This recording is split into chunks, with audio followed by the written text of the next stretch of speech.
On est actuellement mercredi 22 novembre et cet épisode doit sortir jeudi 23 novembre à 8 heures. Je suis clairement pas en avance sur mon planning, mais on peut quand même reconnaître que je suis dévouée à la cause. Bienvenue dans Délit des livres, le podcast d'une antillaise aigrie qui juge des livres dans la joie et la mauvaise foi. Aujourd'hui, on se retrouve pour parler de Je ne suis pas n'importe qui de Clélie Havy. Je pense que c'est un roman que seulement 3 pèlerins, dont moi, ont lu, mais pour sa défense, c'est un roman auto-édité. C'est aussi un roman qui a une petite particularité. Il arrive à réunir des tropes que j'ai tendance à toiser, des tropes comme l'ado qui est condamné à mort, la romance et en vrai, tous les éléments un peu kitsch des romans young adultes. Mais malgré ça, il arrive ce roman à avoir une intrigue que j'apprécie. Et ça me paraissait tellement improbable de tomber sur un roman tel que celui-ci que je me suis dit que j'allais partager la bonne nouvelle. Donc parlons un peu plus de ce roman. Je ne suis pas n'importe qui, c'est l'histoire d'une jeune fille qui est en terminale et qui s'appelle Alex. Après, je précise, elle est en terminale, etc. Mais tu as vite remarqué que c'est vraiment un détail parce que le bac, c'est le cadet de ses soucis. Pour faire court, Alex a une maladie incurable et il lui reste plus que quelques mois à vivre. Mais l'été de son bac, quand elle commence à faire le tri dans ses affaires, Alex se rend compte qu'elle commence à se sentir mieux. Ses parents, un petit peu paniqués à l'idée de voir leur fille péter la forme alors qu'elle devrait être dans son lit, très très mal en point, décident de l'amener chez un médecin. Et là, chez le médecin miracle, on apprend que Alex est guérie. Tu l'auras peut-être compris, Je suis pas n'importe qui, c'est pas l'histoire d'une fille qui se prépare à la mort, mais c'est plutôt l'histoire d'une fille qui se prépare à la vie. Oui, je fais des petits jeux de mots. Donc Alex et sa famille doivent digérer la nouvelle et finalement se préparer à une vie qu'ils avaient espérée mais jamais préparée. J'ai beaucoup été émue par la situation d'Alex parce que à 17-18 ans, c'est un âge où on se cherche beaucoup. On a plus la tête à profiter de la liberté, à profiter de la majorité, à profiter du déménagement dans une autre région, dans un autre pays. Enfin, je sais pas si tu vois ce que je veux dire, mais pour faire court, c'est un âge où on se sent un peu léger. Mais Alex, elle n'a jamais connu ça parce qu'elle a toujours vécu avec sa maladie. Donc la légèreté, c'est pas quelque chose qu'elle connaît ou même qu'elle a pu se permettre lorsqu'elle était petite.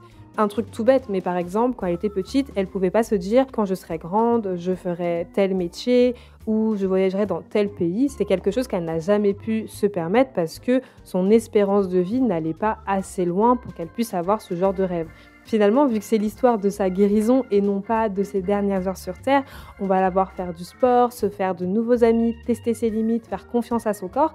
Et en fait, elle apprend à devenir une ado. Et comme tous les ados, elle fait des conneries. Ça, on passe pas à côté. Par contre, contrairement à beaucoup de young adultes, celui-là, il a un point très très positif, c'est que le personnage principal, Alex, donc, est un personnage sympathique. Alex, c'est pas quelqu'un qui va se lamenter sur son sort et elle va pas utiliser sa maladie pour tout excuser. Elle est super honnête envers elle-même et aussi envers ses proches. Donc quand elle merde, quand elle fait une connerie et qu'elle se rend compte de sa connerie, elle le dit et elle s'excuse. Et franchement, un young adulte avec un personnage principal qui s'excuse et surtout qui sait s'excuser correctement, je suis désolée, mais ça fait du bien. Donc on voit Alex vivre sa meilleure vie, faire des conneries, etc. Mais il y a un truc qu'elle ne peut pas oublier et que ses proches aussi ne peuvent pas oublier, c'est son passé. Ça reste une personne qui a vécu toute sa vie en étant malade, donc il y a comme un rééquilibrage en fait à faire. Elle doit se faire une nouvelle place dans son groupe d'amis, mais aussi prouver à ses parents qu'elle est assez forte pour naviguer dans la vie sans eux. Du coup, le roman, il va pas se concentrer uniquement sur la guérison d'Alex, il va aussi être question de comment sa famille va guérir de ce traumatisme. Alors, qu'est-ce que je retire de Je ne suis pas n'importe qui ? Déjà que ce roman, c'est définitivement un feel-good. Il a réussi à me donner le sourire, alors que, en vérité, le sujet principal, c'est pas forcément un sujet joyeux. Et c'est vraiment con, mais j'en suis ressortie avec des phrases toutes connes, du genre « rien n'est jamais acté dans la vie », il faut croire en son étoile, ne baisse pas les bras, etc. C'était du n'importe quoi. Tout ça pour dire, Je ne suis pas n'importe qui, c'est un roman auto-édité et surtout c'est un roman qui est toujours disponible en e-book. Il est seulement à 4 €, c'est vraiment pas cher. Donc si tu as une liseuse, lis-le et dis-moi ce que tu en as pensé.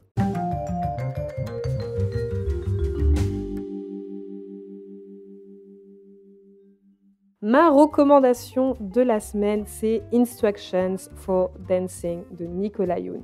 C'est également un roman young adulte et j'ai pensé à ce roman parce que le personnage principal dont j'ai totalement oublié le prénom, mais ce n'est pas très grave. Ce personnage est totalement traumatisé de savoir que son père a trompé sa mère. Et depuis ce moment-là, depuis qu'elle est au courant de la tromperie, elle ne fait plus confiance aux relations amoureuses. Du coup, toute l'intrigue repose sur comment elle peut dépasser ce traumatisme pour ne pas s'empêcher de vivre de belles relations. Et t'imagines bien une potentielle relation avec une personne qu'elle vient de rencontrer. Et voilà, c'était mon avis sur Je ne suis pas n'importe qui de Clélie Havi. La semaine prochaine, on part à la rencontre d'une famille jamaïcaine qui est, disons, explosive. Et les femmes de cette famille, ce sont 3 femmes. Ce sont des femmes qui sont confrontées à la misère. Elles veulent réussir et pour arriver à leur fin, elles n'ont pas d'empathie pour leurs proches et encore moins pour des inconnus. J'espère que mon retour t'aura permis de découvrir ta prochaine lecture ou mieux de t'éviter de perdre ton temps avec un livre qui ne te plairait pas. Et si tu lis par procuration, j'espère que tu auras passé un bon moment en ma compagnie. Et si c'est le cas, je t'invite à mettre 5 étoiles au podcast Délit des livres et à le partager à un ami qui a besoin de lecture dans sa vie. Sur ce, je te dis à la prochaine, je t'envoie des cœurs sucrés. Tchuss!